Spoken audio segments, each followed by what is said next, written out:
रमज़ानुल मुबारक में मुर्गी का गोश्त मज़ीद महंगा हो गया और दुकानदार मनमानी कीमत पर गोश्त फ़रोख्त कर रहे हैं। लाहौर में सरकारी नरखनामे के मुताबिक ब्रायलर मुर्गी का गोश्त 595 रुपये फ़ी किलो, लेकिन मार्केट में 800 रुपये फ़ी किलो तक फ़रोख्त किया जा रहा है। लाहौर के टोलंटन मार्केट में ब्रायलर गोश्त की फ़ी किलो कीमत 770 रुपये में फ़रोख्त हो रहा है। टोलंटन मार्केट में साफ़ी गोश्त 800 रुपये किलो तक फ़रोख्त हो रहा है। चिकन बोनलेस की कीमत भी 1000 रुपये तक पहुंच गई है। सरकारी नरखनामे में अंडों की फ़ी दर्जन कीमत 286 रुपये है।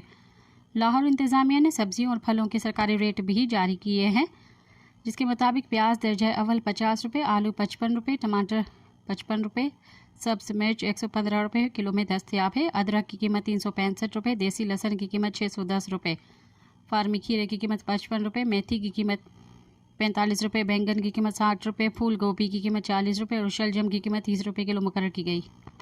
सब्सक्राइब कयो अवामी न्यूज़ HD खे ऐं ताज़ा तरीन ख़बरुनि लाइ ॾिसंदा रहो अवामी न्यूज़ HD।